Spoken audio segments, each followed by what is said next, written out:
Perfect.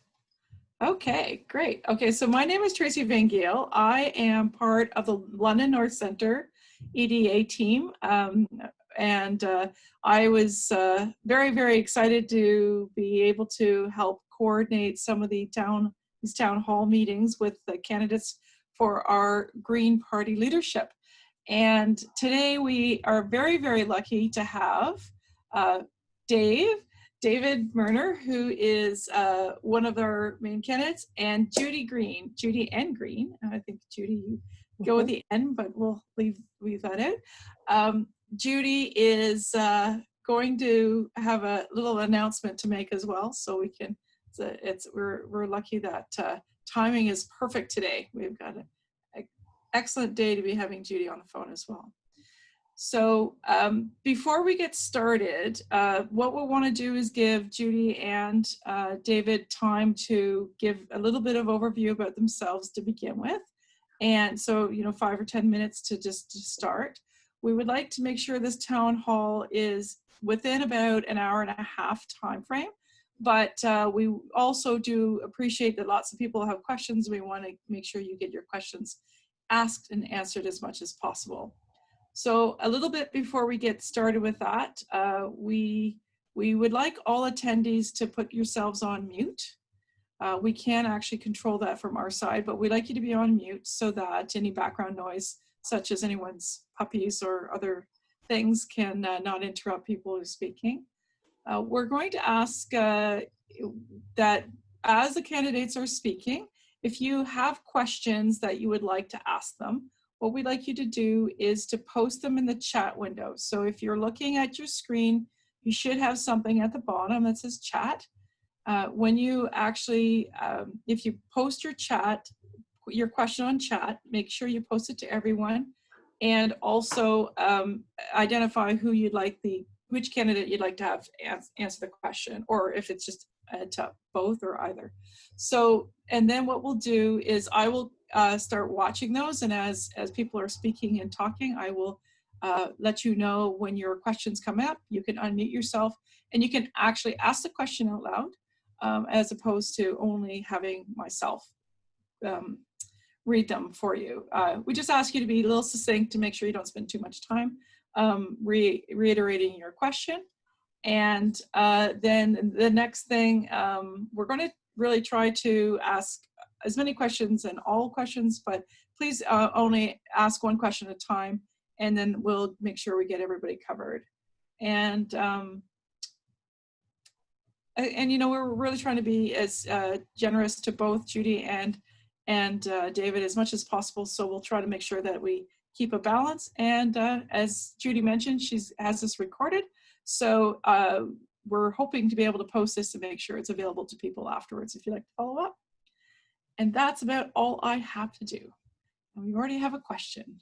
So it's about internet issues, but I'm pretty sure we'll ask, we'll get that asked when we get going, okay?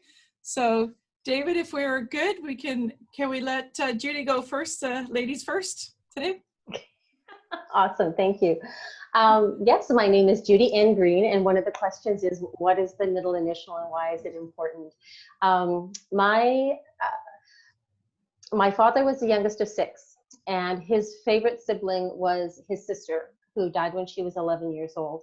And so in our family, my grandmother wouldn't allow anyone else to reuse her name. So there was about 36 grandchildren that went through before my grandmother said that I could use her name. So it is in honor of my family and an aunt that I never had the opportunity to meet.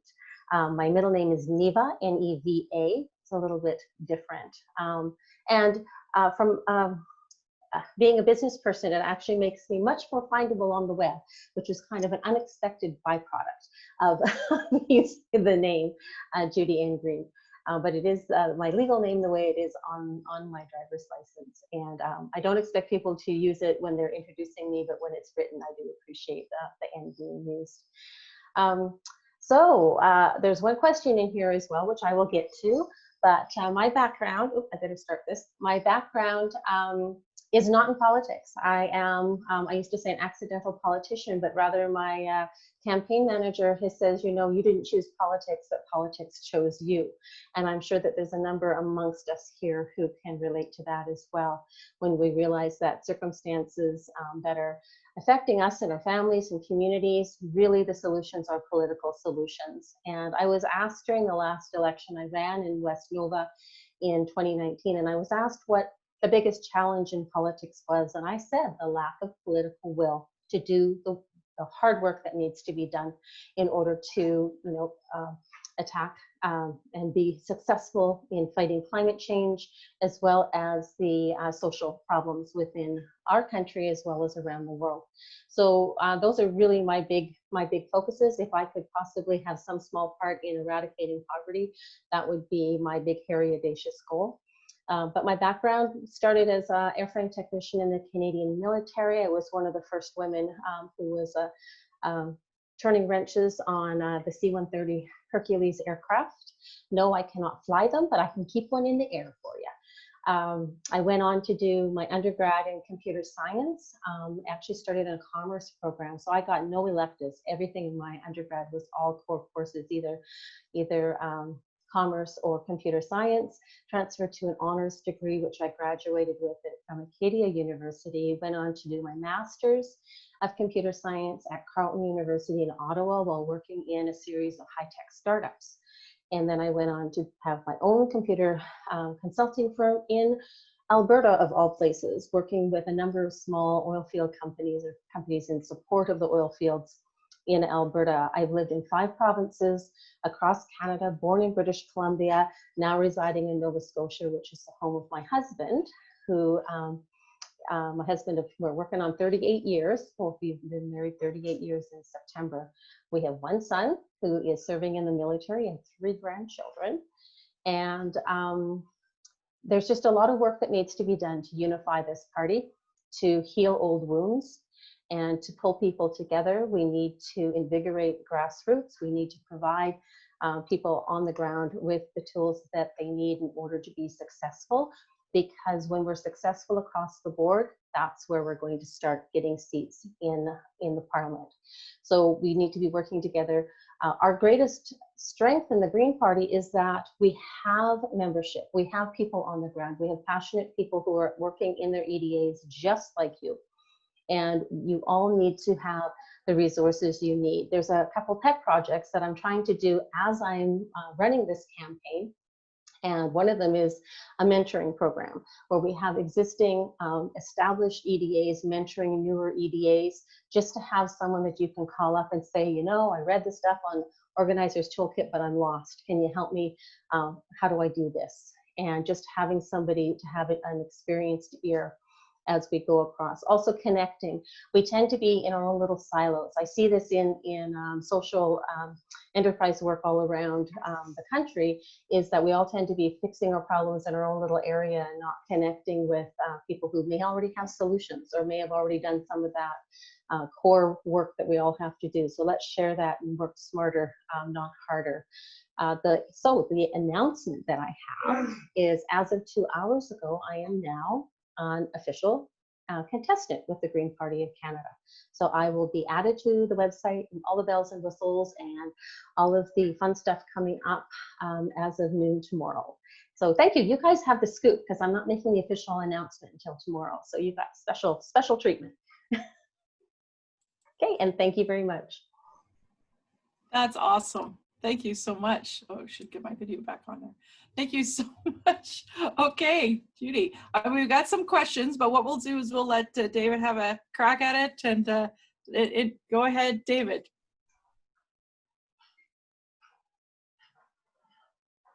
And you're on mute. So how do I unmute? There we go. I unmuted. Thanks very much, Tracy, for setting this up with Brock and with Judy's team. It's great to have this collaborative approach. I think it's one of the things we want to do more of, is model collaboration in this campaign. I'm coming to you from the riding of Esquimalt Saanich, which is the southwest corner of our country, the very southern point of Vancouver Island. And this is the traditional territory of the Esquimalt, the Songhees, the Wasanic, the Sauk, and the Secwepemc First Nations. And I don't just say that as a matter of routine. I think it's very important. It's important to our party, and it's important to me personally. I went into law to address deep injustices that Indigenous people across our country have experienced over the centuries and continue to experience today. And I think that's a real priority for me personally, and it should be for the party as well. It certainly should be for the country. I believe that our justice system can repair the damage that's been done, but it also takes strong government to do that. I live here with my wife, Annemiek, and we have one daughter at home going into grade 12 next year. And I have 3 other daughters who have grown up and left home. And we ran as a family here. I ran as the candidate and had lots of support from them and from my parents here in the last election, 2019 election. We came second. Fantastic campaign, 2,000 lawn signs, 200 volunteers. It was really a really exciting campaign. Unfortunately, we came second. And we will win this riding next time. We closed the gap, got 26% of the vote, and I'm confident that we can win this riding next time. J'aimerais juste dire quelques mots en français. Si vous êtes francophone, vous êtes le bienvenu de me poser des questions dans nos 2 langues officielles. Je crois fermement dans un Canada bilingue et aussi dans un parti vert qui est beaucoup plus bilingue qu'on est maintenant. C'est une amélioration que nous devons faire. So as I said, I'm very happy to have questions in both official languages. I learned French as a kid. I'm very fortunate to have studied the Ontario bar exams entirely in French and then litigated in French and in English for the Department of Justice in Ottawa and throughout Quebec for 20 years. But more importantly than that, legal French is hockey French. I played hockey on a lot of teams where I was the only Anglophone in Quebec, especially Aylmer, Gatineau, Hull, when there was the city of Hull, and Ottawa. And I think it's really important for us to be a national party where we can win seats in every Francophone riding. And that takes somebody who can speak hockey French, or at least French that relates to people on the doorsteps where they are. And I see that as really critical to our leadership. I also see for the Green Party a future of building a movement of movements. You know, I was at the demonstration in Victoria 2 days ago where the Black Lives Matter people came together, and it was a whole coalition of Greens, environmentalists, different movements coming together, and that should be the story of the Green Party. How do we build a movement of movement and really lead the way to a socially just, progressive, fair Canada? And to do that, I believe it's critical for us to win seats. We just have to win seats to have influence in Ottawa. If we have influence in Ottawa, if we can get official party status with 12 seats, if we could form the balance of power like we have here in BC, or even form a majority, that would transform Canada, because I believe we're a different party from the other parties. We're the kind of party that will keep its promises. We've been campaigning on the same issues since we were founded in 1983. And I'm really convinced that the climate emergency is increasingly important to Canadians. Social justice is critical to Canadians. We want to leave no one behind as we make this transition off fossil fuels and into the new economy. So that's the Canada I see as a leader, especially a leader internationally. Right now, we're a laggard. We're dragging behind, and we're not doing our part internationally. And the science is clear. If we don't transform what's happening globally, climate change could be irreversible in as soon as 5, 6, 7 years. So we need action internationally. To do that, Canada needs to be a leader internationally. And to get there, we need to win seats and influence the leadership in Ottawa, or take over the leadership in Ottawa. So that's my vision for the future of our party, our country, and the planet. It's a really hopeful vision. It's a positive vision. And if you go to davidmerner.com, you can see more information there. Click on volunteer, or especially click on donate. No donations too small. And we'd really love to have you involved in this leadership campaign. Thank you very much for setting this up. I'm looking forward to the questions. Fantastic. Thank you, David. Okay, so I'm going to start. You'll notice on the right-hand side, I think Carolyn Herbert, you're the first one up. So I'm going to, you'll see here, I've sent a note out to Carolyn. If you wish to still ask your question, go ahead and unmute. And please go ask your question.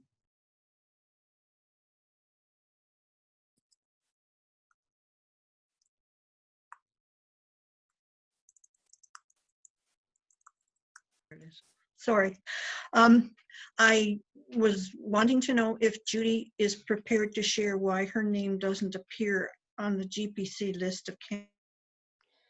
That's relating to the announcement that I just made, Carolyn, is that until you're an official candidate or contestant, they're using the terminology contestant, you don't show up. I couldn't hear all of it. Yeah, I'm sorry. No, that's okay. No, I'm now an official contestant. The announcement will be official from GPC tomorrow, but the official status is effective today. And so we will, everybody who's official will be showing up on that website. Yes. Good. Thank you. Thank you. Thank you, Carolyn. Okay. Go ahead.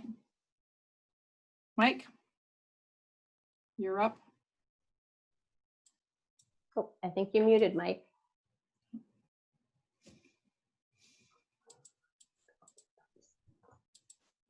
There, I'm just getting back to my picture. I wasn't appearing in the stream because there's too many people. No, it's all right. I usually don't look at myself. Just one second here, gallery view. Okay, my basic question is for both Judy and David, and it is this. Assuming that you wake up on Sunday, October 4th as the leader of the Green Party of Canada, and given that there's a good chance there'll be an election next spring, say in the May-June timeframe, or an even higher chance that there'll be an election by September, October, especially if Mr. Trudeau thinks that he's still riding in the high in the polls with his daily promotion sitcoms. What would your action plan be from October 4th until next spring, next summer? Would you like me to go first, Tracy? Or? I think it's only fair that David go first. Yeah, you can go first, yes. That's great. So thank you for the question, Mike. Here's what my first 5 days would look like. On day 1 and 2, which is basically October 4th and 5th, answering media calls. And really, I hope that we're dealing with the mainstream media and alternative media, and with a very positive, clear message, a message which is similar to the introduction I just gave. It has to be positive, it has to be about how we're moving forward. There may be a little element of fear in there about the climate emergency and how urgent it is, but generally it's really a message of hope, not a message of fear. And a very positive message, not about what we won't do or what we stand against, it's what we stand for.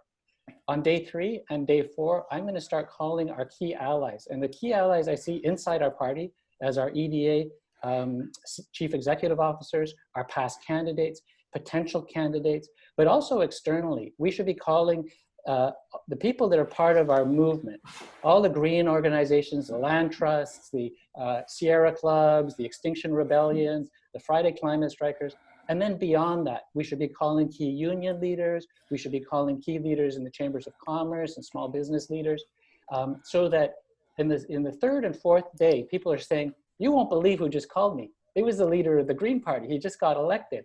And not only that, he's setting out on a cross-country tour and he's going to come see us. And he's asked us to meet with his local riding association people. And then I'll get in an EV, and this will be day 4 or 5 and all the way to Christmas. Get in an EV and drive across the country. So I'm here on South Vancouver Island, over to Victoria, up to Prince George, over to Edmonton, down to Calgary, all the way across. You can see what I mean. And meet with local leaders inside our party, with the grassroots organizers, inspire our volunteers to get involved. Every volunteer should be on the phones calling our sign campaign people. So anybody who took a sign, join the party and become part of this movement. And then we link people up from our party to our partners in this movement of movement. So that would be my time all the way up to Christmas. The time after Christmas, I might take a week over Christmas, but I guess we can allow that. You gotta allow that. But the time until between now and the next election, I believe, should be really about recruiting a very diverse group of candidates, getting them started door knocking early. The reason we did so well in this riding, I door knocked from December of 2018 all the way through to October of 2019. I'd love to see us doing that right away as soon as we can. Get people out there knocking on doors, feeling excited about the Green Party. And that needs to happen in all parts of the country. And the only candidate who's campaigned for the Greens federally, provincially, and municipally in Atlantic Canada, Central Canada, the Prairies, and BC. So I know the folks out there, they want help on the front lines. Our volunteers are our biggest asset, and we need to mobilize them. So that's what I would do, Mike, between now and the election time. Okay. Judy? Excellent. You know, some of the things that I'd be doing, we're already doing, which I'm just so thrilled to see, because I'm not sure if you're aware, but Ev Tanaka, who's the deputy leader of the Green Party of Alberta, and Naomi Hunter, who is the leader of the Green Party of Saskatchewan, have started a new Facebook group that is pulling EDAs, active members from EDAs of both provincial and federal levels together, and to look at how we can be working on things together to have a united a way of getting the word out, you know, in terms of forestry. Old growth forestry is an issue in multiple provinces. Fisheries is an issue in multiple provinces. How we can leverage the work and work together so that we have one voice that we're speaking with across the country that is specialized to the specifics that are in each area. We have to be, you know, really getting there, giving each of the EDAs action plans as to what they can do to get out into the communities and raise the green presence right across Canada. We really have to have, during the leadership contest itself, we have an opportunity to really define what it means to be green and what it means to be doing politics differently, because I still don't think we have that clearer vision. And without that vision, we don't know where we're going. You know, I teach goal setting. I teach how to plan to get to where you are. I'm very process oriented, and we can't align personal goals to a group goal until we've defined that group goal. And we're not there yet. So we need to work on that together. We need to be listening to each other. We need to be doing collaborative work with our members so that we get to that very defined moment. I was very surprised to learn that we don't even have a vision or a mission statement. Coming from the world of business, a vision and a mission statement helps you define how you're going to, what you want to do and how you're going to get there. We absolutely need to do that work. And in some ways, the document is not as important as the work that goes into it. So that's highly critical. And that's something we can be working on in these months during this campaign. We don't have to wait until the day after somebody gets elected. A lot of these things need to be starting now. You know, we have a summer coming up. Yes, we have to social distance, but we can be out there doing green things in our community, identified as Green Party members, as vital members of the community that are doing things that are important in that community to the members in that community. When you're there and you're doing things green and you have your green shirts on, people come and ask you questions. They go, oh, well, that's interesting. I didn't know that you were interested in this. You know, we work here in West Nova, which is where I ran last year, and we got 12.67% of the vote, up from 4.1, which is the best ever in this area. We came in third. And we have some really great environmental action groups. And we've been working with them locally. If that means going and helping them do a plastic study out there, sifting through sand on the edge of the Annapolis River, or if it's out doing tree planting with a volunteer group elsewhere. We can be out there, visible, being green. We're making those connections. This is the same kind of trust we have to build up. People don't trust politicians. And, you know, they don't trust politics in Canada. We have a lot of work to do, and it's about building those relationships within our own communities and across Canada. And we do that by working alongside people, by listening to them, not telling them what we're going to do, but listening to what's important to them, and then applying our solutions. And that technique did not fail me once during the last election. I was so proud of our platform. It was broad, but we failed miserably in communicating that across Canada. You know, we have the policies, we have the solutions. We just need to be working on better ways of communicating that to bring in new green members, because we need to swell our ranks. We need to have more people on the ground. We need more volunteers. We need more people being excited about being green. And as David said, looking at the positives. You know, COVID-19 is horrific, and what it's been doing all across the world, it can be catastrophic. And yet it's opened people's minds to the possibility. There's a lot of talk about it, looking at it as a portal. We can either look at it as a hole where we fall down and we have no control, or we can step through it as a portal into a new future. Let's start thinking about what that new future looks like. And I can guarantee you a good example of that can be found in our document Vision Green and in our past platforms. We need to work on being able to communicate that, and we cannot count on mainstream media. They have let us down in the past. We need to be looking at alternative. We need to be creating our own media. We need to be empowering our members and teaching them how to signal boost, how they can be their own little media station for the Green Party within their group of friends and family. Then we need to be, this is all before, so when we get into that position, whoever becomes leader, then I would be doing, I mean, we're going to have a couple of days, and I think David is very optimistic to think it's only going to be 2 if this leadership race has been any indication.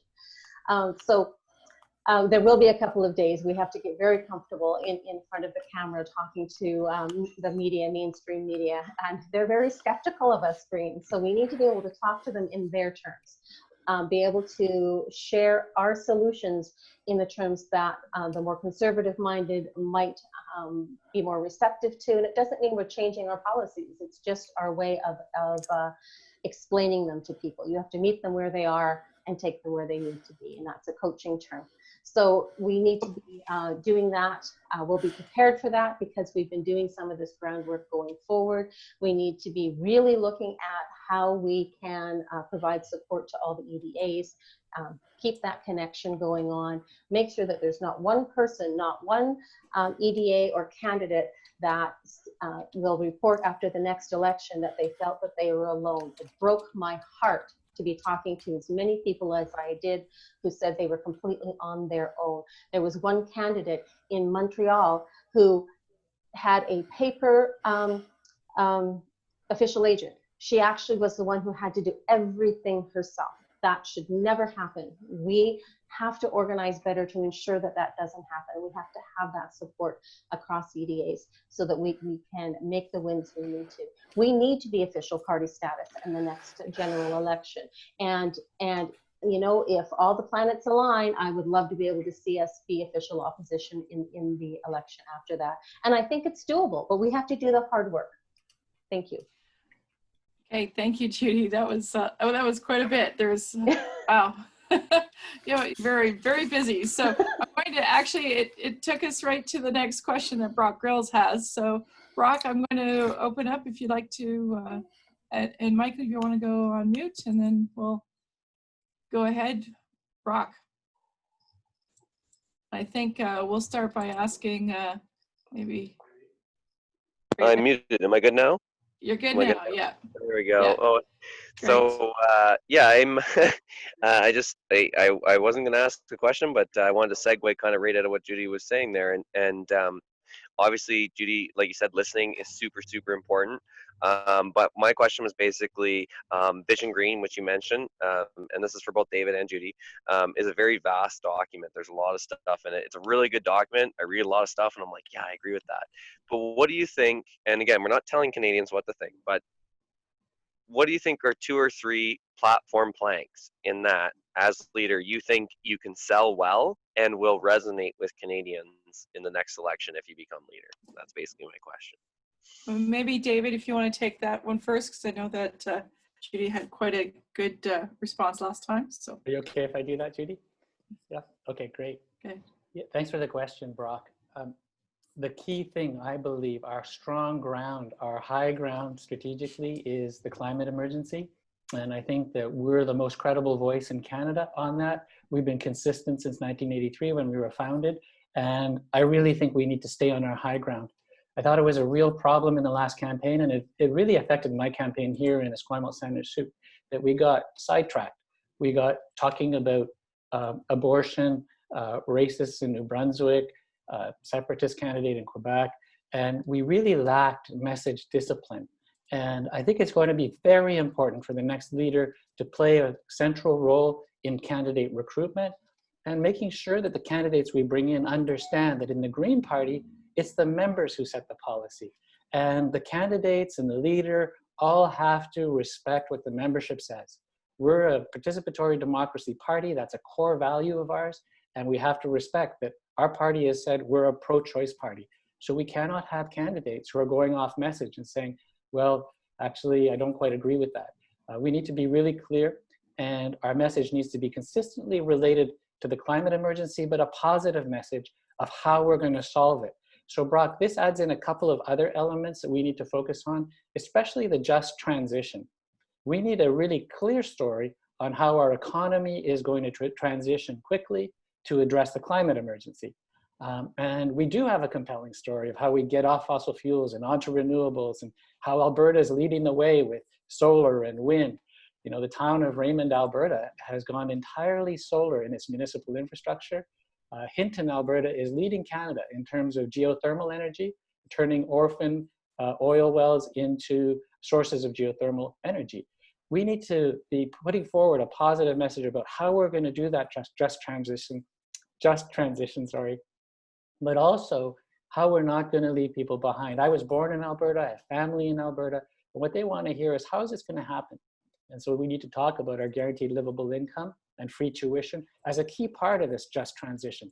So I've already named 4 or 5 issues, but it's all in the context of coming back to, we need to address the climate emergency early. We need to do it right now. We only have 5 or 6 years left, and it's just going to get harder and harder. So let's address the climate emergency through this plan we have, a just transition plan that's very compelling.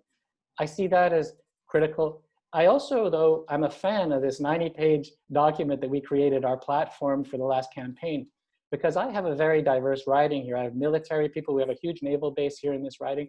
I need to be able to answer questions about our defense policy, our international relations, and other issues. So I don't say just focus narrowly on one thing, but it has to be our unifying concept. We have to always be able to come back to a positive message on how we're going to lead the way on addressing the climate emergency for people's kids and their grandkids and 7 generations down the road.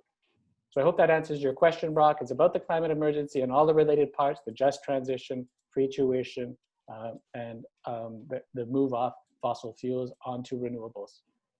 Thanks for the question. Awesome. Thank you, David. Perfect. So Judy, did you want to add a couple more items there? I do, actually. I don't disagree with David, but I would turn it on its head. Instead of coming at people with the climate emergency, I'd come at them with the solutions that are the solutions to what the pain that they're feeling right now. Universal basic income, the jobs created in green energy, the infrastructure jobs that will be created, that just transition, because right now people are afraid of not being able to feed their families. There's so much uncertainty. CERB is running out now. People are still not opening up. Businesses aren't opening up. They're talking about a second wave in the fall. We're going to be into that second wave when we elect our leader. And so that's still going to be weighing on people's minds. So if we can address the climate, because we all know if we don't fix the climate, really nothing else nothing else really matters. You know, it's a horrible thing to say, but it's true. But the reality is when you're talking to people, they are about their immediate needs. So we need to change the languaging, change the messaging, so that the solutions we're proposing, we know that they're solutions to climate change, but these are solutions that are going to, help Helen down the road, who's trying to get her oldest daughter into university and can't afford it. Free tuition, helping Julie and Ted, who just had their first child and Julie's not working now, and they're having problems paying their bills, a universal basic income. We need to be talking to people about what are their top issues. And when we campaigned, we did a listening campaign. We asked people, what are their issues? We didn't stand on the doorstep and tell them what we were going to do for them. We asked them what we were going to do or what they needed us to do, because we work for them. We are public servants. If we get elected as an MP, we are public servants. We have to respect what it is that the people need. So it's not about changing our platform. It's about just rewording it in a way that resonates with what they're feeling right now. Thank you. Thank you. Thanks, Blair. Thanks, Judy. Now, George, you have put out a question, so if you're ready, if Blair Brock, sorry. Thank you. I said called you Blair. I hope you're okay with that. Sorry, man. That's okay. That's okay. I'm good.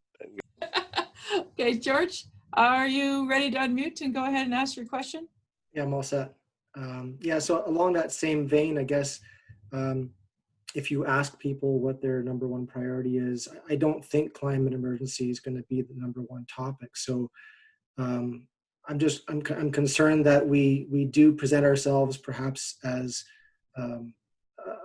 presenting an issue that isn't their most important. So how do you talk to their most important issue, which might be economy, for example, and present the Green Party as the best option for that, while also addressing climate change? Because I think if you don't get to the heart of what they're worried about, then we're saying things, but they're not listening, right? So it kind of follows on what you were saying, Judy, but I'd like to hear an expanded answer. Thank you. Thanks, George. Judy, do you want to go ahead? Sorry, David. Let's just, Judy, say that for a second. And Sure. sure. Yeah. Okay, George, when we were on the doorsteps and people were saying what their issues were, inevitably we had a platform solution for them, but we had to couch it in terms that addressed what was important to them. So just like you said, people are going to be concerned about feeding their families. They're going to be concerned about, it's like Maslow's hierarchy of needs, if you're familiar with that. People have to have housing, they have to have secure employment, they have to have food, fresh food and water. Those are core. And if those aren't handled, they really can't think about anything else. So if we are understanding that, then we need to talk to them in those terms. And we need to make sure that those needs are being met. And that's essentially what it is. So really it's about teaching ourselves how to present our platform and our policies in those terms, because it does. Our platform and our policies covers everything that I could possibly imagine and what other people brought up on the doorstep. I was really impressed with the depth of our platform. But we're seen as a one-issue party. And if we have climate change as the forefront going forward, I don't think that's the right approach, because that's what people already know about us. They need to know that we have a strong international policies, that we've got, policies on social programs, that, pharmacare, universal pharmacare is a big one for us. Education, free education is another really big one for us. UBI, our guaranteed livable income, which is even better than UBI, is a better choice, and it's solving problems that are important to Canadians.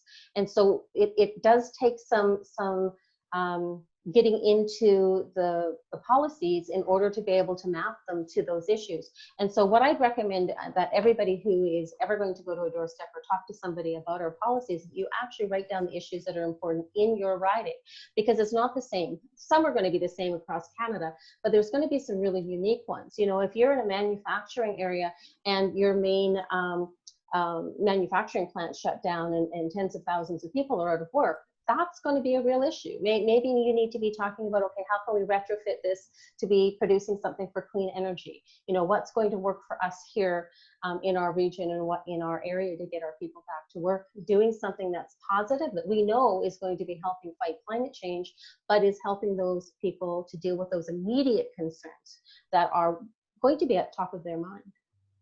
And I'm glad that you're thinking in these terms, George, because really it's about addressing the issues that are top of mind for people.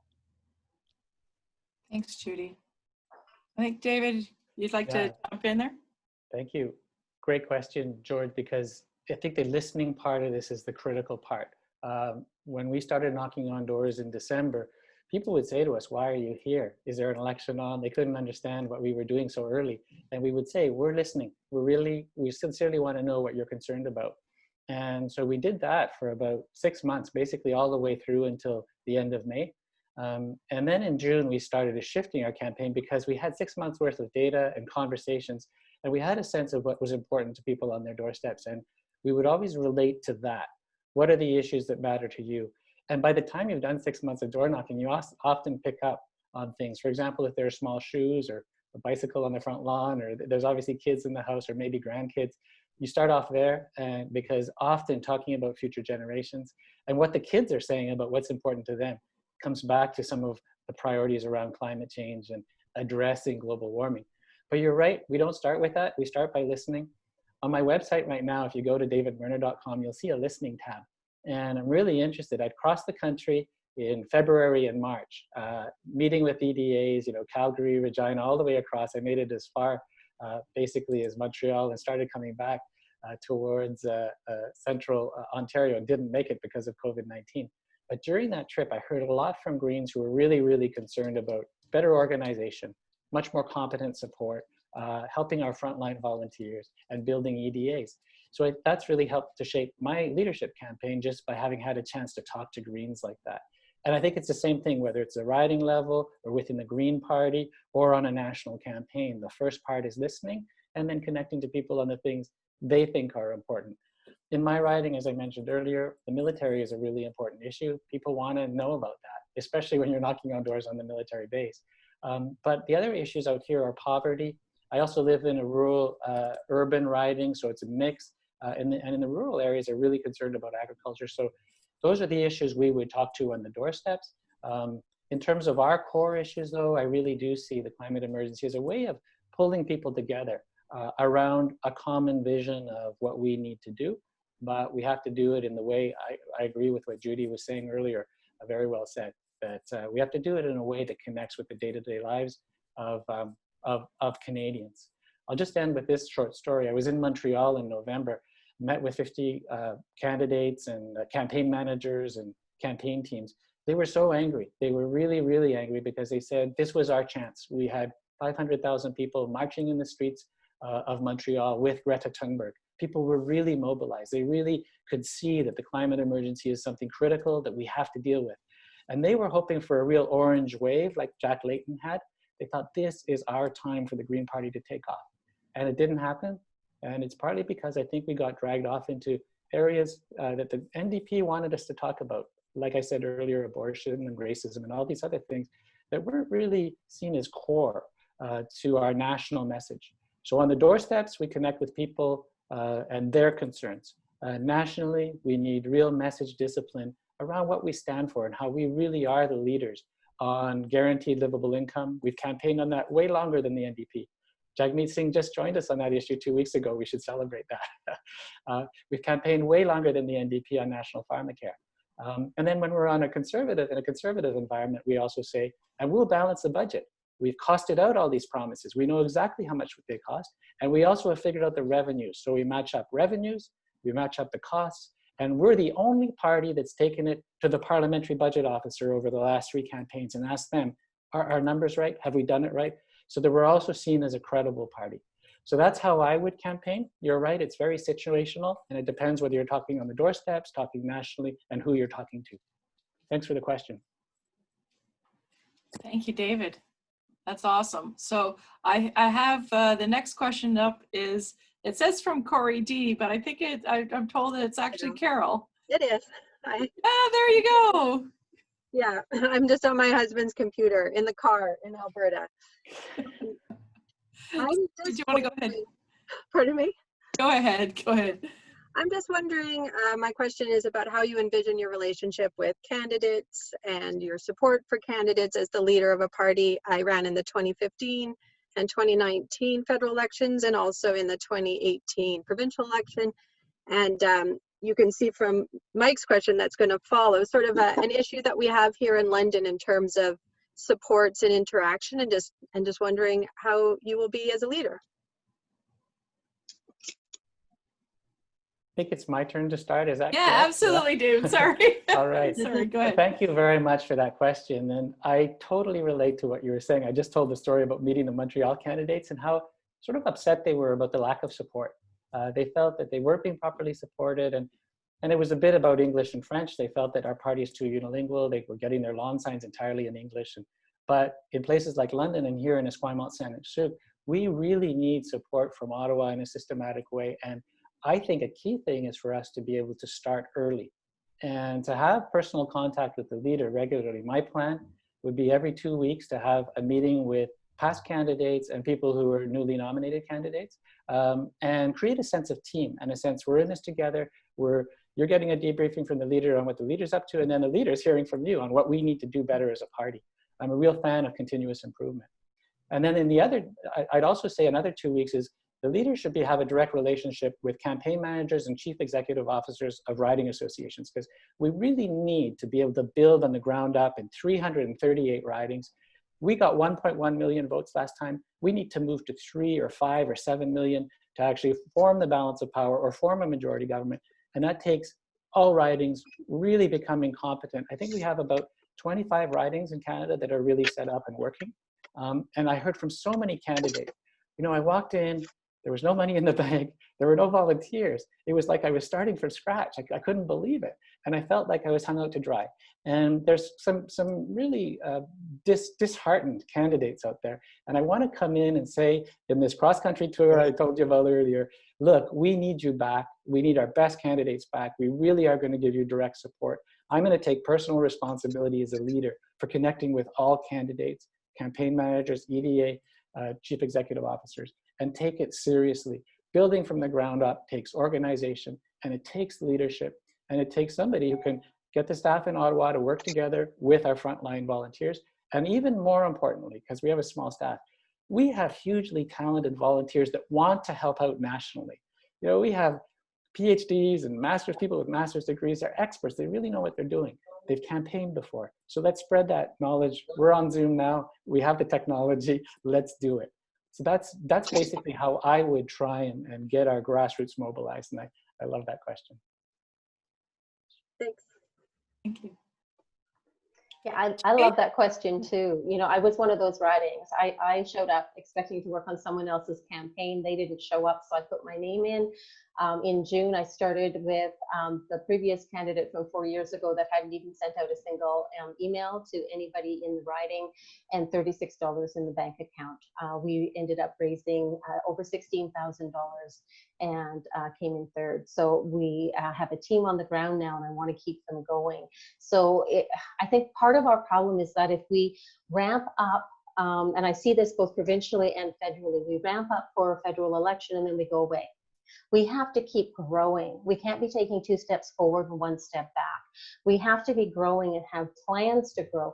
And I love the idea of doing I live in West Nova, and it's a very rural riding. There is no way I can physically get to even a quarter of the doors in the writ period. It's just not possible. So we have to do our canvassing and our listening campaign year round. Well, okay, maybe not in the dead of winter or in hurricanes, but, but other than that, we should be out there. And if you have the skills to do that, and it's really simple to learn how to do that, it actually is a good way of bringing volunteers on board, because it's fun and it's social and you do it together, and it's a fun activity to onboard volunteers. We lose our volunteers because we don't give them jobs to do right away. So you need to give someone a job to do right away that they can be successful at, that builds on that, and we grow. So we need to learn how to manage our volunteers so we don't lose them. I totally agree with David that we absolutely have to make that personal connection with every candidate on the ground. And the leaders having to campaign in their own riding or whatever riding they're campaigning in, enough to win there, plus campaign across the country. So we have to be smart about that. You know, that's tough. They do have to sleep sometime. You know, as somebody in the wellness profession, you do have to sleep at some point. So we have to do this smart. And one of the ways that we can do that is by having cohesive introductory videos that talk about what the party's about, what our core values are, what our core messaging is for that campaign, with instructions and assistance so that they can be customized by the candidates. So at the end, you'll have about, okay, I'm in West Nova, and these are the things that are important to us, and this is, I want to represent you, and this is who I am. Awesome. But then we have consistent imaging, we have consistent branding across the board. It would be wonderful for the leader to be able to physically go to absolutely every riding. I have yet to see a way that can happen within a writ period. There just isn't enough time. Elizabeth tried with her whistle stop tour, but we failed on getting the crowds. No, I just touched it. It was dry. Sorry, Raphael, you're on. Can you please mute, please? Thank you. Yeah, so we failed on getting crowds out because we didn't have much notice. And in Nova Scotia, people had to travel sometimes 2 or 3 hours to get to where she was for a half-hour show or half-hour being able to see her. So we weren't as efficient as we could have been with that. But one thing she did for us, which I really appreciated, is she did on the train, did a short selfie Zoom video, shouted out to myself and another candidate who were like 3 or 4 hours away.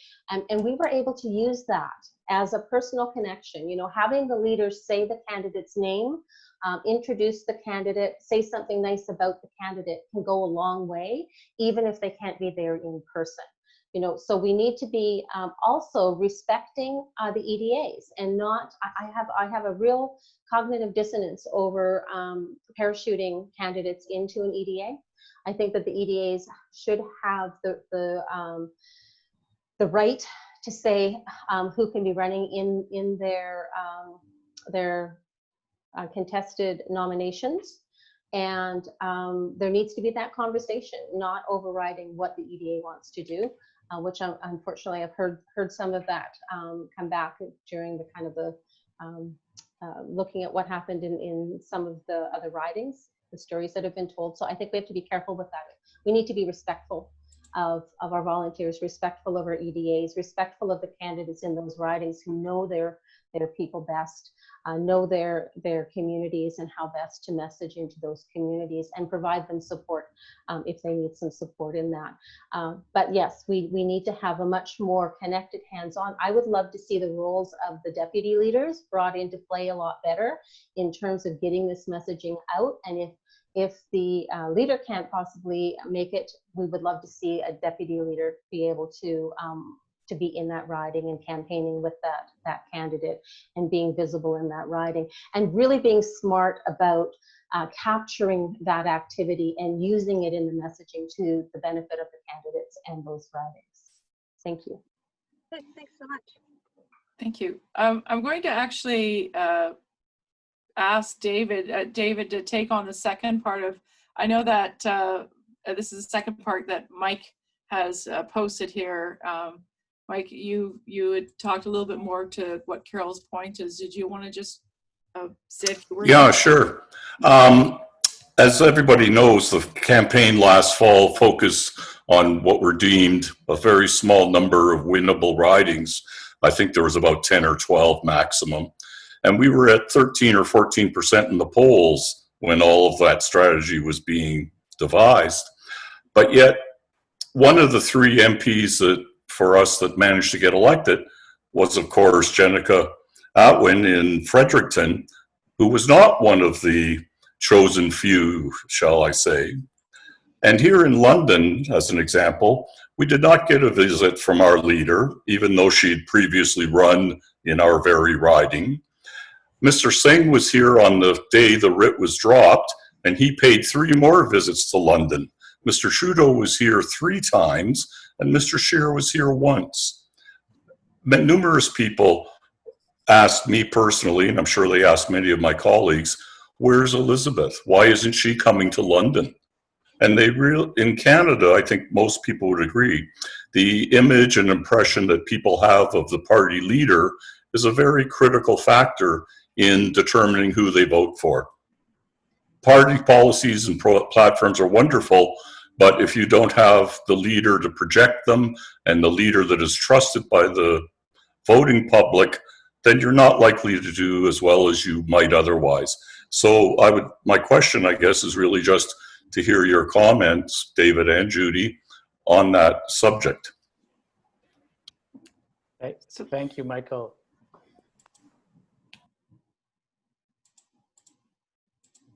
Oh, thank you. I'm unmuted. That's great. So I think it's really critical that we do 2 things. We need now to build 338 ridings. And that way we can go from our 1.1 million votes to 3 to 5 to 7, like I said earlier. And it's critical to be strong across the country in every riding. Until we get to the 10% mark as a national party, we won't be credible with voters across Canada. So it's so important for us to build. And in our last campaign, I think we were very focused on a few key ridings, as you said, 10 max, and our leader spent her time there. And I think that's part of the puzzle, but it's not the whole puzzle. If we don't build, if we don't get past 10% of the vote, if people don't see us as a viable, at least a viable opposition party with, representation in the House of Commons that makes us an official party, then it becomes very hard to even win in those winnable ridings. So I am a fan of a two-level strategy. One is, especially between campaigns, and Judy's right, we need to be campaigning between campaigns, not just, say, 6 months before the campaign. And we need to be building and building and building. And the way we choose the priority riding should be about who's building, how's it going. Another riding like that, the Jenica Atwins one, is the one in Kitchener with Mike Maurice. He raised $100,000. He got 26% of the vote. Nobody was expecting that, but he was a rock star candidate who had great local connections, and he worked so hard. So we should be recognizing that early. It's one of those things that you can tell if you nominate candidates early. You see how they're working, you see how they're bringing in new volunteers, and you see how they're fundraising. Fundraising is one of those things that's a clear indicator. Wow, this riding association is working. There's something happening there. So I think we need to look at these early indicators of success in a very systematic way. And then we need to make sure that the leader covers the country. And that is important to get past that 10% threshold. We've never been past 10% in the popular vote. And let's make that a target, not just winning 12 seats or 20 seats. Let's say we want to get to 3 million votes. And if we do that, the leader's done a good job. And we, on the front lines, all the volunteers and riding associations, have done a good job too. Great, thank you, David. Judy, do you want to just take a moment to Sure. add Yeah. there? Yeah, absolutely. We have to kind of think of it as crowdsourcing. So if we can raise the green profile across the country, that's going to raise everybody up. It's going to give everybody a step up. Yes, there will likely still be a few ridings that we have to put some extra resources into, and that's only smart. But we have to take the lessons from Jenica's campaign. What worked? Here in Nova Scotia, we arranged for campaign managers to actually have a Zoom call with us, tips from a winning campaign. And I would like to do more of that, with the provincial PEI Greens, as well as in New Brunswick and in BC. The Greens who have managed to get elected, we need to know what they're doing. We need to know what their tips and tricks are. And there was tons of small little things that just made a lot of sense, but hadn't ever been written in anything in Organizer's Toolkit or anything else. And so we need to be learning from others. We need to be raising up the green profile across the board, and we have to be receptive to what's going on in ridings. And even though we have a couple that we are the most, most winnable riding, I think is the term, we have to kind of temper that a little bit, because we could put all of our money into one most winnable riding. We have one seat, but one more seat. Canada can't afford for us to be incremental anymore. We don't have time. The climate doesn't have time to be incremental and to go that. So we have to take some risks. We have to act boldly, and we have to act broadly in order to raise green profile across Canada. And that in turn is going to raise not just 1 or 2 or 3 ridings up, but across the board. And I think that that's the best strategy going forward. Thanks, Judy. I'm going to go now to a pre-submitted question. It takes us a little off the track that we're on at the moment, but it is a kind of an interesting question, I think. So during a general election, at some point, all parties will be faced with attack or negative ads from the other parties. What's your approach to strategy regarding this topic? And maybe Judy, I'll give you a few minutes, and then let David jump in. Sure. Well, I think first and foremost, we have to be prepared. We have to look at our platform and look at, okay, if we were the opposition, where would we attack? Not that we would attack. And I think that's where we have a problem, because as Greens, we don't think that way. So, and oh, there she's singing a song of her people. So, yeah, I think it's really, really important that we be prepared. Quite frankly, be prepared, and we could be prepared across the board. We may not even need 90% of what we prepare for, but if we have the message ready, then we can deploy it. If we're scrambling, then we're on the wrong footing. we don't have secure footing then. So if we can do the work up front, we can, and we know what types of things that get caught. It's these ones that create a visceral reaction in people, that people are polarized on, right? That they may think that everything else on our platform is great, but oh my God, women's rights, they're not strong enough on women's rights. So that's really polarizing. So those ones that are visceral, we have to have solutions for, and then we can look broader as to what other areas might be open for attack as well, and tighten our defenses. Sorry for the military terminology. It's kind of, coming from a military family, it kind of comes that way, even though we're nonviolent, which is kind of interesting for another time. Thank you. Thanks, Judy. I think, David, you could take a stroke at that one. Thank you. We had this happen in our riding last time. The South Vancouver Island ridings were hit by attack ads from the NDP. CTV Truth Tracker called them grossly misleading. And it happened in 2015 too. The NDP had a very misleading campaign in the last 10 days, and they do it systematically. We know they do it, and even then we weren't really ready for it. We should be prepared, especially in the last 10 days, because it's so hard to respond in a speedy way with our own anticipation of this. Some people call it an inoculation. In the last 10 days or 2 weeks, we should be getting out there with our own messages about, and I would be quite strong about it, about saying, here's the pattern of the NDP. They've misled in the past, and people remember this. Even NDP folks are quite ashamed of what happened here on South Vancouver Island. So we should raise it, and we should name it. And the Greens, I think, are on a moral high ground here. We don't have this track record of nasty kind of attack style politics. But it's tricky because we want to stay on the high road, but we also want to address the attacks, right? So let's get ahead of it. I think Judy's exactly right. We have to plan for it. We know now that 10 days before the election, the NDP are going to do it again next time. So let's plan now. What are our messages going to be? How do we get on the high road? And we kind of reacted in our riding with videos and email messages and social media posts and so on. But it would have been great if we had a post office mailer going to all the houses in the riding that said, here's what's going to happen and here's where we stand on these issues, abortion and so on. It was clearly going to be the attack ad. The Greens are going to team up with the Conservatives was the other part of that grossly misleading advertising. So we knew it was coming. And we did have some plans in place, but not enough. And we needed to put the resources in for a mailing to all ridings. And it happens nationally too. I do think it's actually happening sadly in this leadership race. People are framing candidates in different ways that are very, very negative.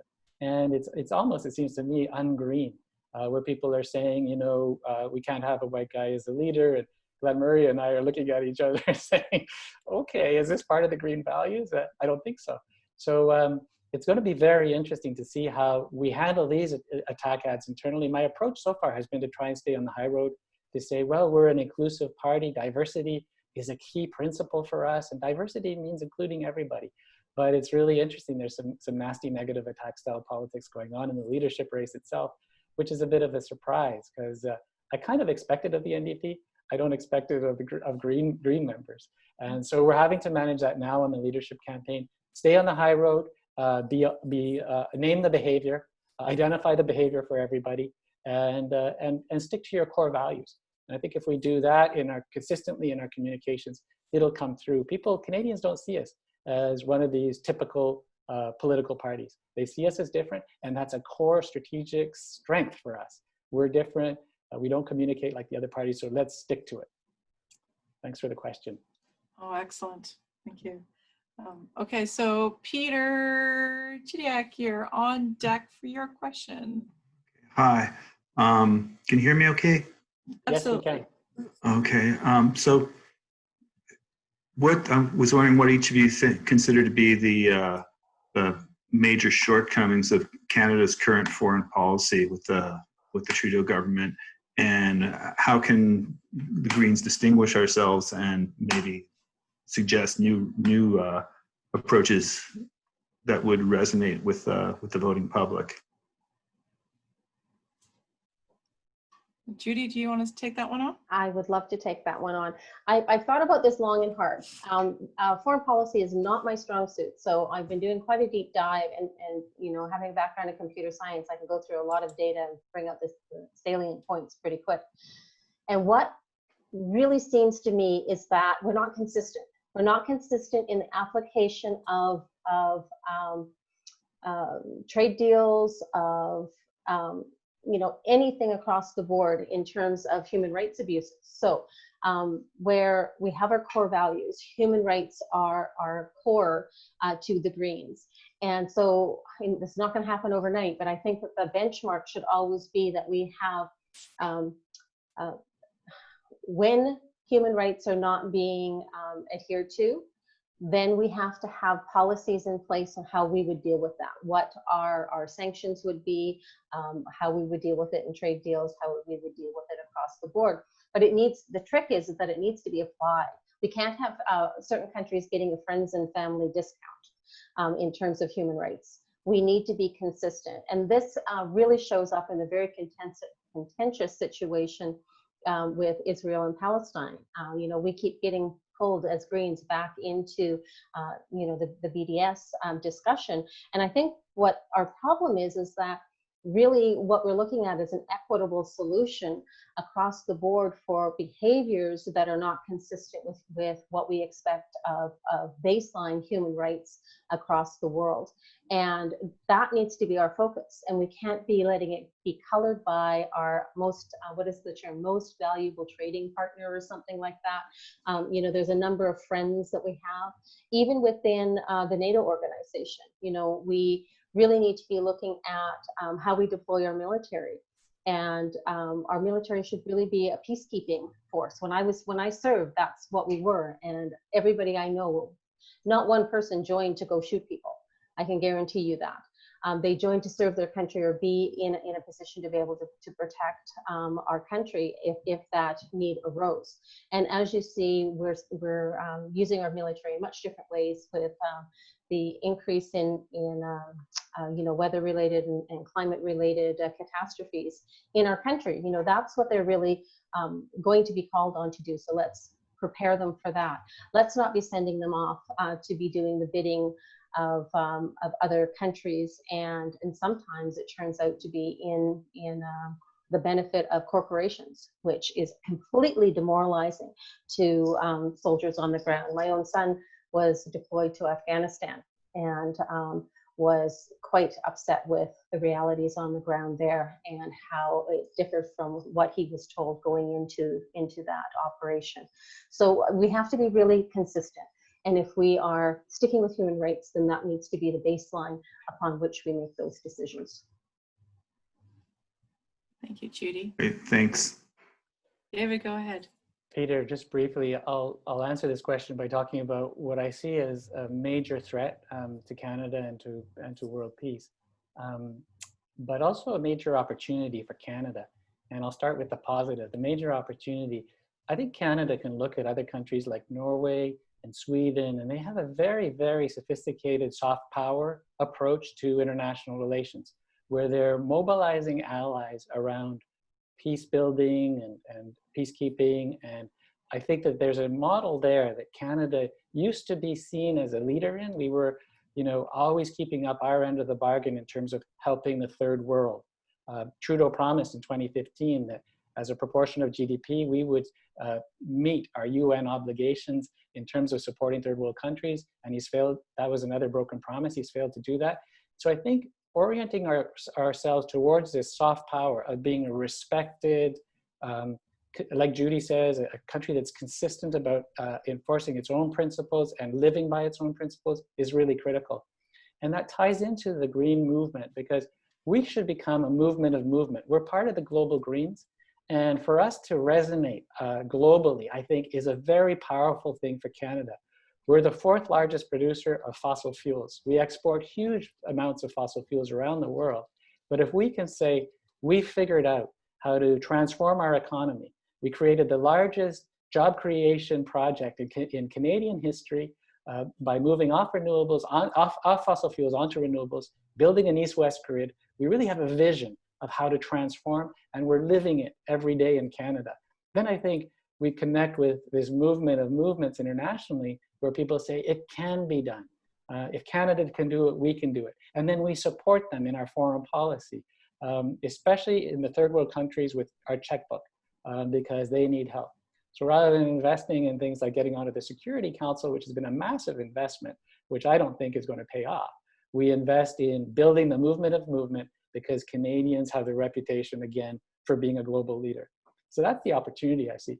In terms of the threat, this is a bit specific, but I am worried about it. We have Michael Spavor and Michael Kovrig basically kidnapped by Chinese authorities. They've been detained in solitary confinement for over 500 days now.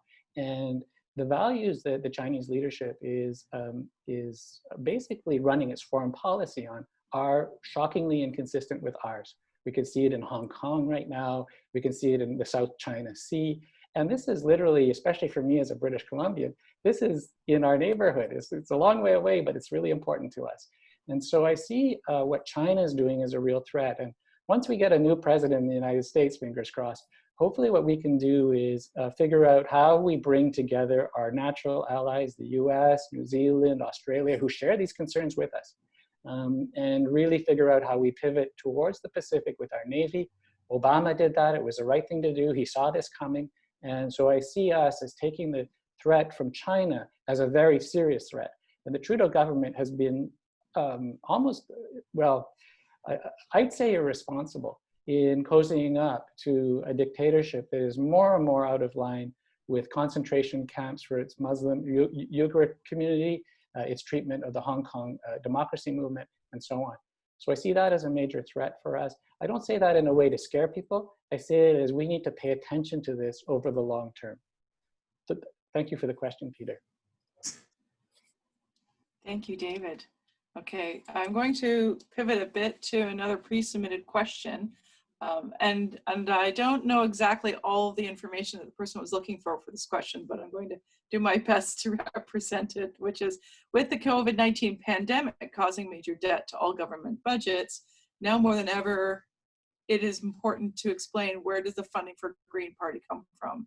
And I think, and George, if you'd like to join in and expand on that, that'd be great. Thank you. Yeah, thanks, Tracy. That was my question. I guess I was trying to come at it from the perspective of devil's advocate. Like, a lot of times we're going to get hit with the statement or the accusation where you can't pay for all these things. So how can we improve that position? As you mentioned, we did go to the parliamentary budget officer, and we did have the platform costed. But to me, that's something that I think really needs to be solid, because that's going to be, it could be what distinguishes us from everybody else, and we didn't capitalize on that as a benefit. Thanks. Thank you. So David, I'll let you start with this one, and then Judy can follow up on. Okay. Thank you. I totally agree. We didn't handle that well in the last campaign, and I do think it really hurt us. As I mentioned earlier, our credibility depends on being able to say, we really have serious costing, and we will deliver on our promises, and we know how we're going to deliver because we've identified where the revenue is coming from to deliver on these promises. And we only got 2 out of 3 check marks from the parliamentary budget officer, and of course, the other parties jumped on that and said, well, there you go. The Greens can't do basic math. They haven't costed their platform properly, and it really hurt us. I think it's one of the reasons that in my writing, we were ahead until the last couple of weeks. And then we just started this slide. We were ahead in 338canada.com, all the polling. And it was partly because people started saying, well, maybe the Greens aren't really that credible. So I think it's essential to have a leader that can project a sense of credibility, somebody who's really serious about doing the groundwork right. And key groundwork is getting our revenue estimates and our cost estimates into the parliamentary budget office much earlier. I'm not blaming anybody. We were expecting them to move faster. They didn't move fast. It's not entirely our fault, but we've got to start early. My theory of campaigning is 3 things. Start first, work hardest, and work smartest. And we didn't start first on the parliamentary. We should have started much earlier, getting our cost estimates in. I've talked to John Kidder, who was very involved in that at work, and we actually had some very good estimates. And we've learned a lot from that process and the mistakes we made in not getting the numbers right. But I think it's critical, especially in ridings, I think, like London. I campaigned for 2 weeks in Guelph for Mike Schreiner, and we brought over a lot of Conservatives in that campaign, that winning campaign, because they saw Mike as a credible, serious guy, small business person, somebody who would not get the numbers wrong. And we need that kind of leadership. Conservatives came over in Mike Schreiner's riding because they believed Mike. They thought, yeah, this guy's serious. And we also campaigned strategically and said, well, would you rather have the NDP or would you rather have the Greens? Whenever we were on a conservative doorstep, we would say that. 90% of conservatives will say Greens because we have a true story about how serious we are about being wise in how we spend taxpayer money. And I mentioned some of the negative campaigning in this leadership race. Other candidates are framing me as the fiscal conservative in the race. And I say, no, it's not fiscal conservative, it's fiscally responsible. And the Green Party has to be fiscally responsible to be credible across the whole political spectrum. And to NDP folks, I say, Tommy Douglas, Alan Blakeney, Roy Romano, all these NDP premiers and political leaders were very serious about not wasting taxpayer money. And the Greens are the same way. We've very carefully costed it out. The parliamentary budget officer has given us 3 checks. This is a credible campaign. If we can frame it that way from the beginning, we have a chance to replicate what Mike did. It's exactly, it just came up on my Facebook page. It's exactly 2 years ago. We brought a bunch of folks from here from my riding to help him out. And I was really struck by the number of conservatives that actually came over to vote for him. And that's a model. And it's why your question is so important. We've got to be credible on the revenue streams and specific on where they come from and how much they are. Thanks for the question. Thank you. That's great. Judy. Yeah, and I agree with David. We can't be talking about the Greens being conservative because then all of those other memes get tossed at us.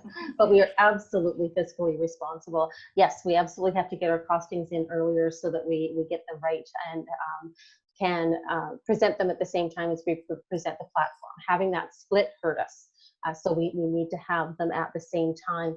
All the funding that was in that document really was very creative. We didn't see that coming from any of the other parties, and yet that message wasn't getting across. Of course, we need to be giving Revenue Canada the monies that they need to go after the tax dodgers and the people who have offshore accounts. Taxing all of the companies like Amazon that is making millions and billions of dollars in our country and not paying a penny of tax. Trading on those or taxing those very fast, rapid trading transactions that happen, but those revenues, even if they're a fraction of a penny, will add up very, very quickly because those happen in such large volume. They're innovative ways of generating revenue that don't fall on the backs of the average taxpayer. And I think that's the critical point that we did not push and get across. That we weren't relying on raising taxes on the average person. We were raising taxes on the people who could afford it. That was really, really important. I agree. John Kidder did an amazing job of fully costing Mission Possible. When I got the document that had the details there, I was really impressed. We have to toot our own horn a little bit better. We're not very good at Greens as tooting our own horn. But we also have to be looking at some of the things that are happening right now as the result. There's parallels between what's happening with COVID-19 economic-wise and what will happen with climate change. There were things coming with climate change that will shut our economy down in much the same way as COVID-19 does. And we may have multiple pandemics coming our way as we are deforesting, and there's a closer interactions between human beings and animals, and more zoonotic viruses can come across the way. So we have to be looking at creative ways of doing that. We're really unique in Canada in that we have a Bank of Canada, and there are ways that we can use that to our advantage. So if you haven't heard about quantitative easing, there are aspects of quantitative easing that they will be using to pay for some of the COVID-19 responses. There's also an interesting thing that may happen, not saying it will, but may happen worldwide, and I think it's called something like a debt rodeo, because most of the debt that countries carry are owed to other countries. And so the analogy for this would be you have a small town, you have a visitor come into town, into the local hotel. Okay, I want to go upstairs and see if this room is going to be good enough for me. I'm going to give you $100 to hold the room for me. I'll be back in an hour. The hotel owner takes that and he goes and pays 3 other people, and they go and pay 5 other people each. And then pretty much that $100 filters through the economy of that town, pays off all the bills, and then it comes back to the hotel owner. And then the person who was looking at the room says, no, it's not going to work for me. I'll take my $100 back and go home. But meanwhile, everybody's debt's paid off. And so that's a debt rodeo. And to some degree, that could happen internationally because every country's in the same boat with a global pandemic. Every country will be in the same boat with climate change. So that is a potential solution to some of these worries about all of these extra costs that we're taking on right now. And the government absolutely did the right thing in keeping people safe and making sure that they had food on the table and roofs over their heads. And that must always be our first order of business going forward. So there is some interesting ways of if you look at modern monetary theory, there's some interesting ways that we can use. There's always, not everything is a silver bullet. So there are some side effects to some of these processes.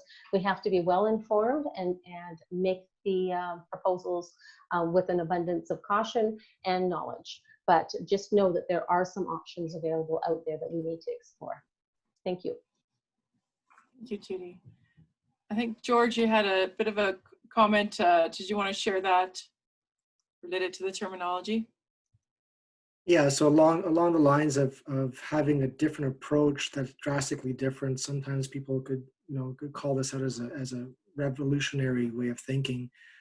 Just wanted to get your thoughts on, is that a term that we would want to adopt as part of our campaign, having seen what happened to Bernie Sanders south of the border and how people chose to go with a moderate, even though, a lot of people probably wanted to back Bernie.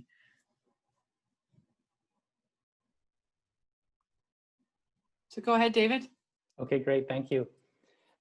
That's a really tricky one, George, because I do think a key thing about the Greens that we are talking about deep change, deep transformational change. And that's a key thing that sets us apart from the other parties. The other parties really are about small steps, incremental change. And I think Canadians are getting to the point, especially with COVID-19, where they're anxious about the future. They can see that deep change is possible. Major expenditures are possible. You can bring the politicians in Ottawa together around an emergency and make deep change happen. So we need to be able to communicate in a way that convinces people that deep transformational change is possible.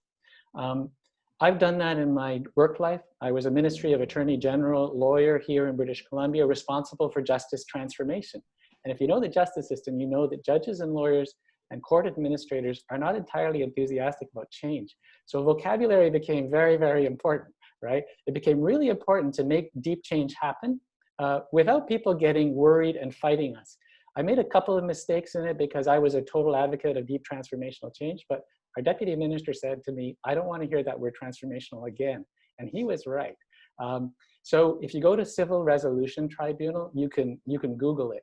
You'll see how we onlined a huge part of our justice system, and we shut out the lawyers and judges. We legislated them out of the business of small claims, condominium disputes, and motor vehicle accidents, which is a huge source of revenue for lawyers. But we did it in a way that was slow, step by step, supported by data, and very credible. And I think that was that was unfortunately the Achilles heel for Bernie Sanders. He was by far the best candidate in that race. I mean, he was passionate. I think he connected with people.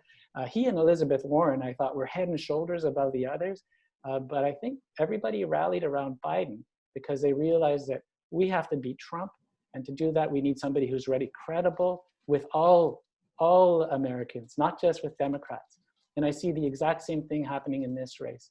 There were a couple of eco-socialist candidates in the race who are saying they're eco-socialists. There's a socialist, Miriam Haddad, who's running in Montreal. All three of them are from Montreal, and Alex Terrell, one of the eco-socialists, dropped out. But I think that kind of language is going to be hard to sell, not just to the Green Party, but to Canadians. And we need to be really, I am a fan of deep transformational change. I've done it myself in my day job, but the language you use is really critical. And I don't think that Mike Schreiner would have got elected on a transformational change agenda in Guelph, right? That riding wasn't going to vote for him if he was talking about that. But now that he's in the legislature at Queen's Park, he's putting forward all these fantastic ideas. He's very credible, and they are about deep change. And some of them are actually getting picked up by the premier and the Conservatives right now.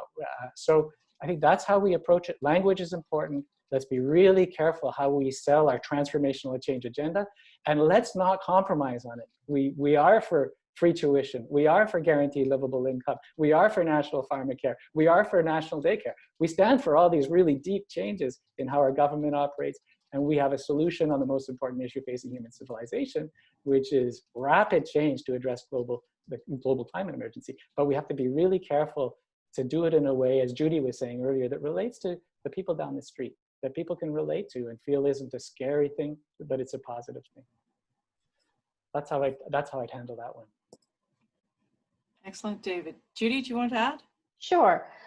You know, as much as I'd like to walk around in a Che Guevara t-shirt, revolutionary, it is off-putting. You know, people are afraid. But you know, one of the things that really drew me to the Green Party is that our solutions are derived from upstream thinking. We go back up the chain of events and the chain of symptoms to find out what the real problem is, and we have solutions to that problem. So we're really solutions focused and forward visionary. So I like progressive or visionary as better words. Like David said, you have to change the wording so that it isn't, and sometimes you get to a point where a word that was working fine, wonderful, like socialist even, is really divisive word right now sometimes. You know, people have their own vision of what that means. So sometimes that language has to change. But we really are a visionary party, and that's different than any of the other parties. Like before my being involved with politics at all, one of the things that used to really annoy me was it seemed like nobody put forward any solutions that were longer than 4 years. And really, there was only 2 years that any work got done on it, because you have 1 year to get up to speed, 2 years to work, and then the third or the fourth one seemed to be getting ready for the next election. So that's what it looked like to me on the outside as a voter, right? So the Green Party is really, really different. When I campaigned for Peter Bevan Baker's team in one of his co-candidates in PEI, one of the things I loved about their platform is that it had 5, 10, 15, 20, 25 years. So it showed what was going to happen over the long term. It wasn't, oh, we're going to give you the moon and stars in 4 years.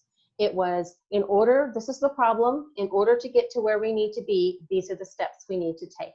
And so that's a strength for the Green Party. It isn't just that we have pipe dreams, but we've planned it out. We have the route, we have like the GPS is plugged in, we're ready to go. You just need your vote, right?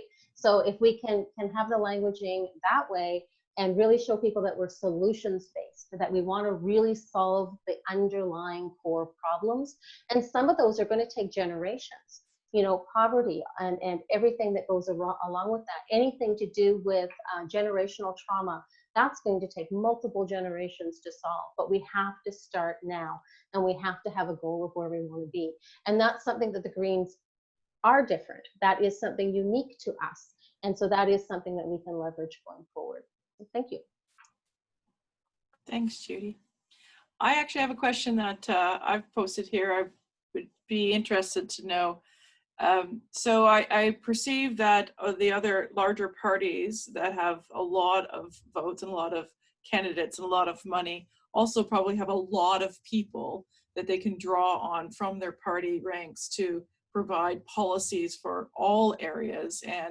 And each one of you have said in your speeches and your talks, you have specific knowledge areas yourself, but you're not expected to know everything about every single piece of facet of managing this country. So are there areas in the Green Party where you feel that there are needs beyond obviously climate and knowledge of the environment, that we need to have more expertise to support you? And I'm going to let Judy go first on that one. That's okay. Oh, that sounds great. Thank you, Tracy. Yeah, absolutely. Nobody can have a depth of knowledge in every topic. You know, I try to have a breadth of knowledge across, so I have a clue what's going on in the different areas, and I try to do a bit more of a deep dive so that I'm comfortable talking about areas that I may not have had a past experience with. But that's where our shadow cabinet comes in, you know.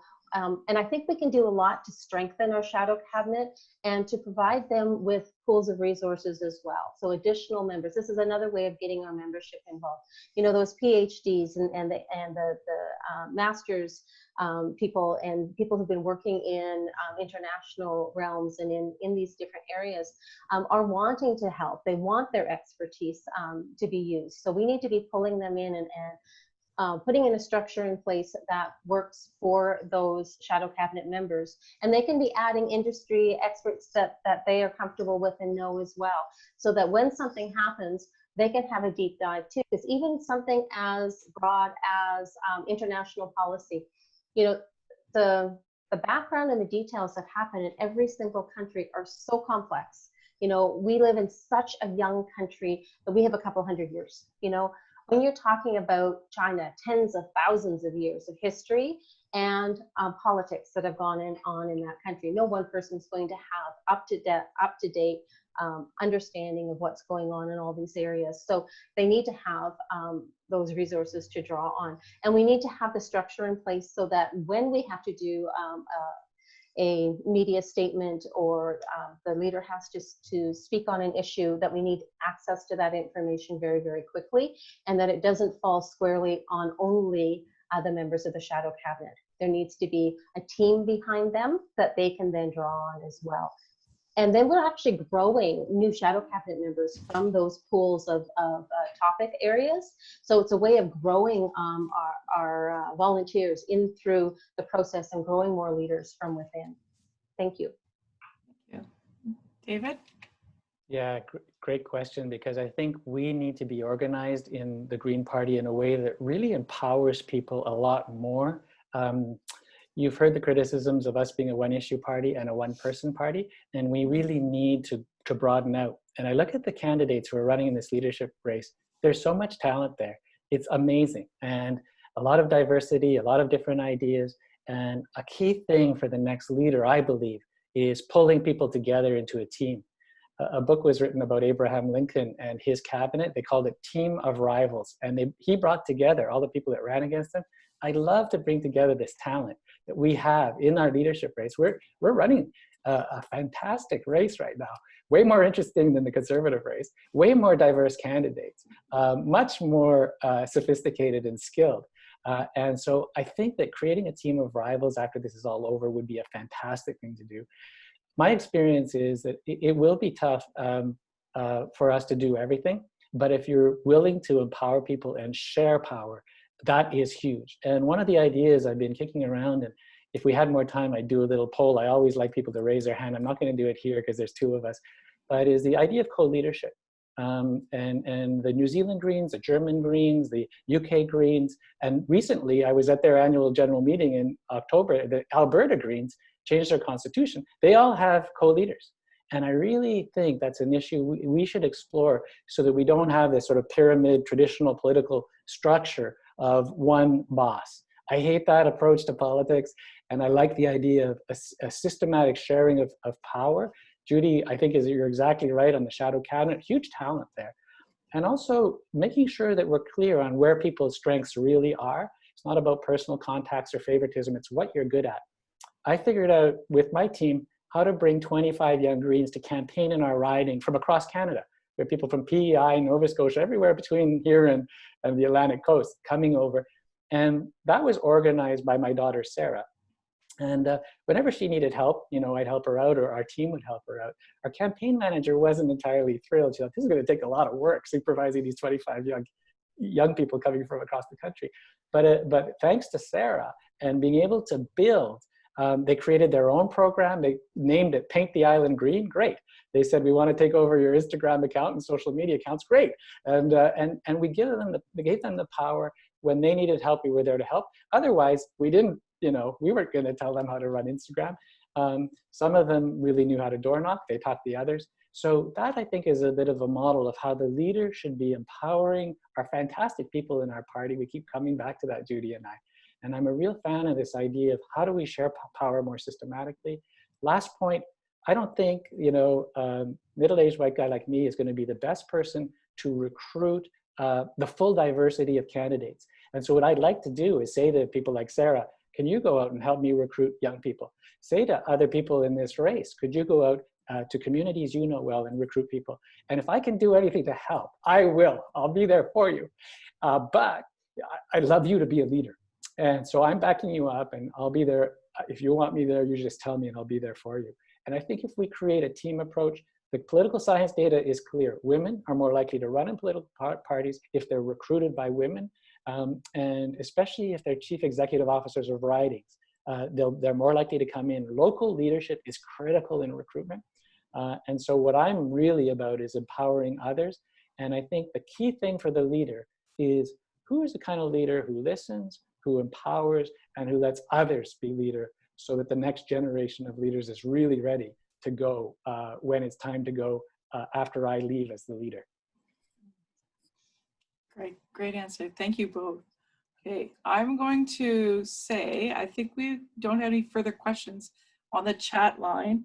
I believe everyone who's had a chance to post is great. We are at 8:36, which is a marathon, hour and 36 minutes into this. I'm going to leave it with one last couple of minutes for each of you. And Judy, if you want to go ahead and say a few last words before we drop off, that'd be great. Awesome. Thank you so much. First off, thank you all so much for having me here. And I was so excited to tell you my news tonight. I have loved the depth of the questions, very well thought out, and I can tell that you guys are really on the ball. I offer you the opportunity to reach out to me anytime. I want to be the most easily connected candidate. So if you actually call the number or email, you get me. You don't get staff. At this point in time. So as long as I possibly can, I want to be that reachable. So my website is my name, including the N in the middle, judyngreen.ca or .com. Will get you to the same place. There you have the opportunity to learn more about me. Sign up for my newsletter. I haven't done my announcement yet, so I get to do that. If you sign up tonight, you'll get the announcement in the next day or so. Social media accounts, awesome. Let's get talking about green stuff all together on social media and about the things that are important to us as Greens, because as we're more active online, it gets other people interested as well.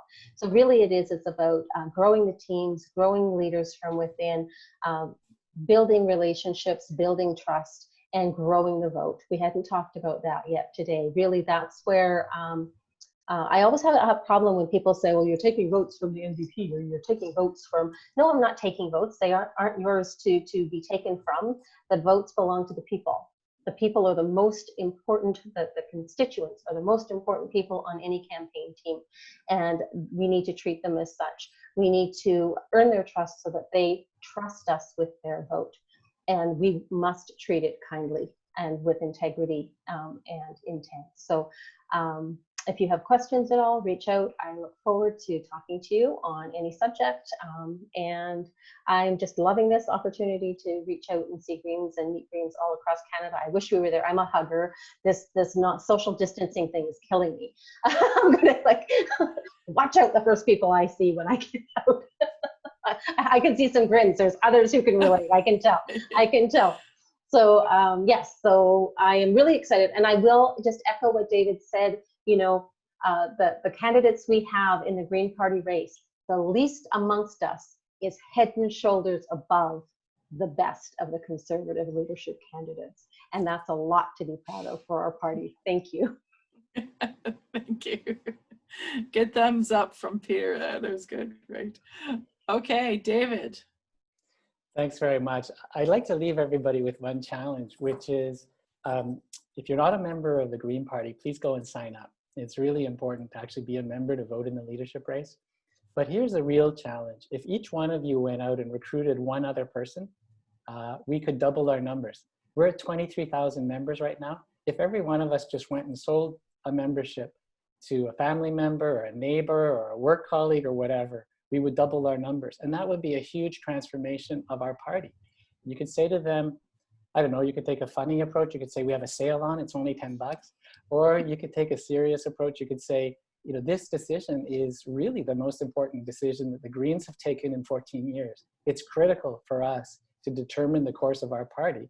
And the way we're going to do that is by choosing the right leader for our future. So I think if each one of you went out and made that pitch to someone you know and brought somebody in, it would really transform our party.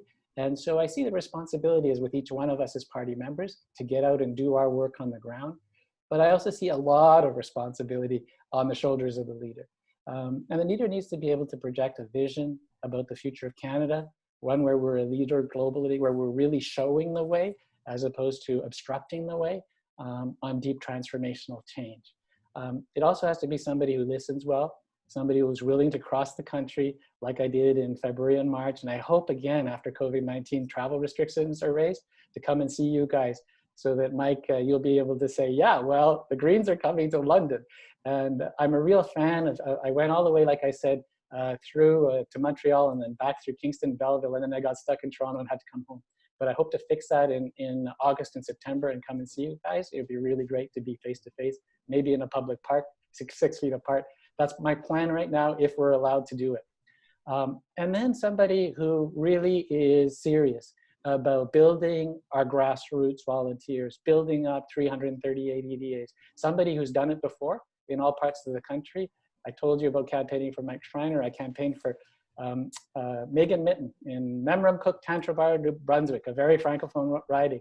She won by 11 votes. The team that I brought with me from BC could say, we were responsible for that. Because when you win by 11 votes, every volunteer could claim they're responsible, right? I did it for Paul Manley in the by-election. We went up 7 weekends in a row. We took vans up with people to win that by-election with him. And so I'm a real believer of campaigning on the ground, connecting with the grassroots, empowering our volunteers, making sure that we move from 25 functional EDAs to 338 functional EDAs so we can grow our vote nationally. It's not just the key ridings we're focusing on, it's the national vote, get past that 10%, get up to 15, 20%. That's when we'll start getting into position to be the balance of power in Ottawa or even take on government on our own shoulders. So that's my vision for our party, or my vision for Canada. davidmerner.com is my website. Feel free to click on donate. No donation is too small. I'm very sorry to report that the maximum donation is $1,525. So some of you may be disappointed by that, but feel free to donate whatever you can. Your time is very, very valuable. So if you click on volunteer, that's just as valuable. We're really building a team. And I want to just finish. And I don't want to choke up here, but it's so great that you're in the race, Judy. It's been a bit of a stressful time for those of us who've been watching what Judy's been doing. So way to go. It's great that you're in. Thank you, David. You have been such a huge support. David has been like almost holding my hand behind the scenes. I really appreciate it. He was when the announcement came out, he was the first, within seconds, he was on the phone to me. So I really appreciate that, David. No, it's great. More than you know. Oh, that's great. And it's great to do it together too. I think this, I'm learning from you for sure on the things you were saying. And I hope we do more collaborative work with all the candidates on these. I think it's better it brings everybody together more quickly. It does indeed. And David had mentioned, I know I'm taking more time, I do that. Oh, go ahead. I get on a roll. David had mentioned about co-leadership. Well, there is an initiative with Grassroots Greens that are actually looking at all aspects of co-leadership, and we'll be talking to the New Zealand Greens that are in co-leadership and potentially coming forward with a proposal for a policy for co-leadership going forward. So I'm really excited about that because there's all sorts of different ways that might look. And it's just fun exploring all the different possibilities. I think David and I are both I think that sharing that the leadership is and the power and the responsibilities is a really good way to go, because we get a whole lot more done and we grow our leaders from within as well, which is really, really important. Well, amazing for both of you. Oh my goodness, that's a chills moment. That was excellent. I think we're so very fortunate here in London to have you both together. I'm really excited and glad this worked out as well as it did. thank you both, David, Judy, from both sides of the country. Yeah. We're like, London's kind of right in the middle of you both, so we managed to work this out. It was perfect. Awesome. Thank you all to the folks from London and the London area that joined. It made it really, really interesting to have all your questions. I had a lot of fun. I don't get to do this very often in my job, so this is was a great moment. So we're going to close it down now. It's 8:45. Well, thank you, and Judy will connect back up with us to get the recording, and we can all relive David's moment. Yeah. All right. Thanks very Awesome. much, everybody. Awesome. Thank you so much. Thank you so much. Take care and stay safe and healthy, everyone. Thank you.